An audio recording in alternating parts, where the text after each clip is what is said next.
അസ്സലാമു അലൈക്കും വറഹ്മത്തുള്ളാഹി വബറകാതുഹു.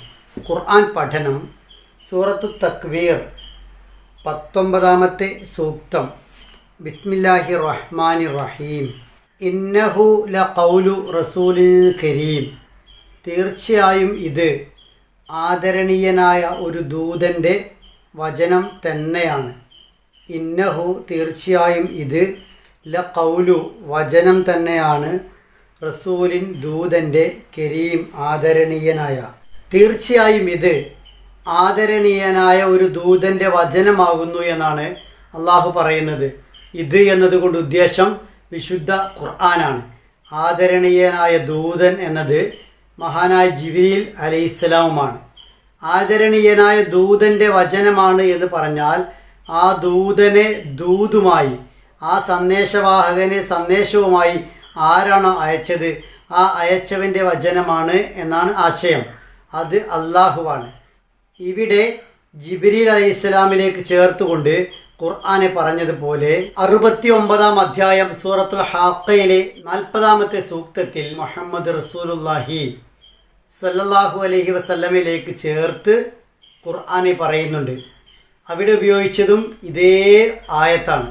ഇന്നഹു ലഖൗലു റസൂലിൻ കരീം. നിശ്ചയം ഇത് ആദരണീയനായ ഒരു ദൂതൻ്റെ വചനം തന്നെയാകുന്നു എന്നാണ്. അവിടെ ഉപയോഗിച്ച റസൂൽ മഹാനായ മുഹമ്മദ് റസൂലുള്ളാഹി സ്വല്ലല്ലാഹു അലൈഹി വസല്ലമയും ഇവിടെ ഉപയോഗിച്ച റസൂൽ ജിബ്രീൽ അലൈഹിസ്സലാമുമാണ്. രണ്ടുപേരും സന്ദേശവാഹകരാണ്. അള്ളാഹുവിൽ നിന്നുള്ള സന്ദേശം ജിബ്രീൽ അലൈഹിസ്സലാം വഹിക്കുന്നു, അത് റസൂലിന് കൈമാറുന്നു. അള്ളാഹുവിൽ നിന്നുള്ള സന്ദേശം റസൂൽ ജിബ്രീൽ അലൈഹിസ്സലാമിൽ നിന്നും കിട്ടിയത് ജനങ്ങൾക്ക് കൈമാറുന്നു.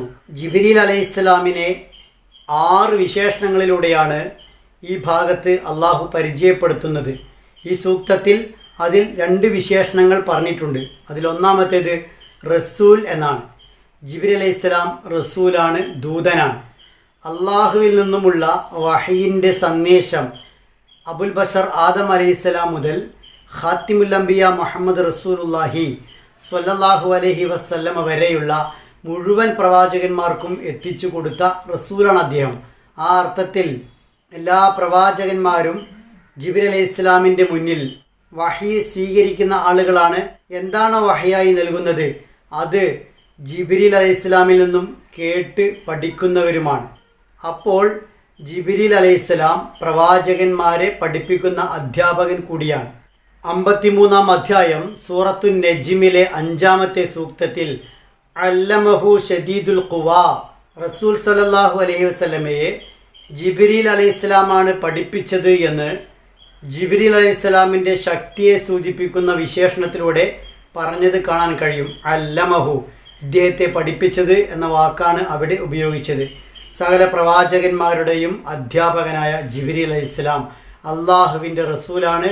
പ്രവാചകന്മാരിലേക്കാണ് റിസാലത്തുമായി വരിക, പ്രവാചകന്മാർ ജനങ്ങളിലേക്കും. അള്ളാഹു ഒന്നാമതായി ജിബ്രീൽ അലൈഹിസ്സലാമിനെ റസൂൽ എന്ന് വിശേഷിപ്പിച്ചപ്പോൾ രണ്ടാമതായി കരീം എന്നാണ് വിശേഷിപ്പിച്ചത്. വിജ്ഞാനവും ദർശനവും സന്മാർഗവും ഒക്കെ നൽകപ്പെട്ട, അള്ളാഹു ഏൽപ്പിച്ച സന്ദേശം എത്തിക്കുക എന്ന ഉത്തരവാദിത്തത്തിൽ ഒരു നിലക്കും വീഴ്ച വരുത്താത്ത, വളരെ മാന്യമായും കൃത്യമായും ഈ ജോലി നിർവഹിക്കുന്ന മലക്ക് എന്നാണ് കരീം എന്നതുകൊണ്ട് ഉദ്ദേശിക്കുന്നത്. അള്ളാഹുവിൻ്റെ അടുക്കൽ ഏറെ ആദരവും ബഹുമാനവുമുള്ള മലക്കുകളിലെ അതിപ്രധാനിയായ ജിബ്രീൽ അലൈഹിസ്സലാമിലൂടെ എത്തിയ വചനങ്ങളാണ് ഖുർആൻ. ഇത് നിങ്ങൾ വാദിക്കുന്നത് പോലെ വ്യാജോക്തികളോ പൊളിവചനങ്ങളോ അല്ല എന്ന് സത്യനിഷേധികളെ ബോധ്യപ്പെടുത്താനാണ് ഖുർആൻ കൊണ്ടുവന്ന ദൂതനെക്കുറിച്ച് അള്ളാഹു വിശേഷിപ്പിക്കുന്നത്. ഈ സൂക്തം പാരായണം ചെയ്യുമ്പോൾ ഒരു അക്ഷരം പ്രത്യേകം ശ്രദ്ധയോടെ ഉച്ചരിക്കുക. ഇന്നഹു, നൂൻ ഇരട്ടിച്ചു വന്നു മണിക്കുക. റസൂലിൻ കരീം, ലാമിന് തൻവീൻ വന്നു, ശേഷം കാഫ് വന്നു. സുക്കൂനുള്ള നൂനിനോ തൻവീനിനോ ശേഷം കാഫ് ഉൾപ്പെടെയുള്ള 15 അക്ഷരങ്ങളിൽ ഏതെങ്കിലും വന്നാൽ അവിടെ മറച്ച് മണിക്കണം. ഇഖ്ഫ എന്നാണ് ഈ നിയമത്തിന്റെ പേര്. ഇന്നഹു ലഖൗലു റസൂലിൻ കരീം. ഇന്നഹു ലഖൗലു റസൂലിൻ കരീം. അല്ലാഹു സുബ്ഹാനഹു വ തആല എല്ലാ നിലക്കും നമ്മെ അനുഗ്രഹിക്കുമാറാവട്ടെ.